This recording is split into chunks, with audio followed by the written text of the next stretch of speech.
श्री स्वामी समर्थ. नमस्कार मंडळी. मराठी सखी या यूट्यूब चॅनलमध्ये तुम्हा सर्वांचं मनापासून स्वागत आहे. मंडळी, 18 सप्टेंबरपासून पितृपक्ष सुरू होत आहे.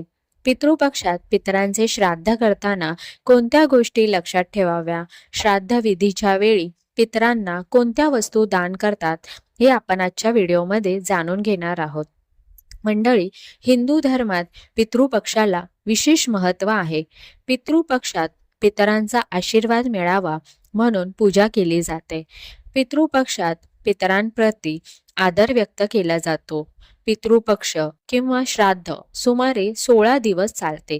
यावर्षी 18 सप्टेंबरपासून पितृपक्ष सुरू होत असून 2 ऑक्टोबरपर्यंत चालणार आहे.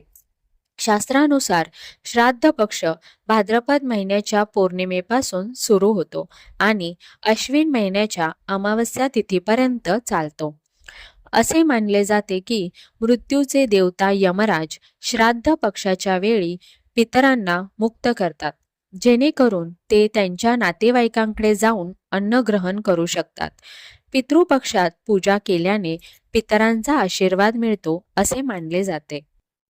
मंडळी, पितृपक्षात कुटुंबातील मृत व्यक्तींचे स्मरण श्रद्धेने केले जाते.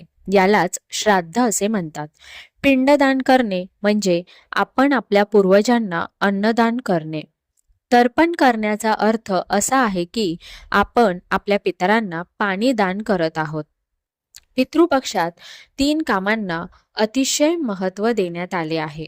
पितृपक्षाच्या काळात गायींना हिरवे गवत आणि गोठ्यात काही पैसे दान करावेत. यासोबतच घराच्या छतावर कावळ्यांसाठी अन्नही ठेवावे. पितृपक्षाच्या काळात गरजू लोकांना अन्नदान करावे. मंदिरात पूजा साहित्य अर्पण करावे. पितृपक्षात भागवत गीतेचे पठण करणे खूप प्रभावी मानले जाते. असे म्हणतात की या काळात आपले पूर्वज पृथ्वीवर येतात आणि आपल्याला आशीर्वाद देतात. पितृपक्षात पितरांचे श्राद्ध करणे अत्यंत महत्त्वाचे मानले जाते. आपले पूर्वज पशुपक्ष्यांच्या रूपात आपल्या जवळ येतात आणि अन्न ग्रहण करतात. श्राद्धाच्या वेळी पितरांसाठी अन्नाचा काही भाग काढला तरच श्राद्धविधी पूर्ण होतो. श्राद्ध करताना पितरांना अर्पण केलेल्या अन्नातील 5 भाग म्हणजे गाय, कुत्रा, मुंगी, कावळा आणि देवांसाठी काढले जातात. असे मानले जाते की कुत्रा हे जलतत्वाचे, मुंगी हे अग्नितत्वाचे, कावळा हे वायुतत्वाचे आणि गाय हे पृथ्वी तत्वाचे आणि देव हे आकाश तत्वाचे प्रतीक आहे.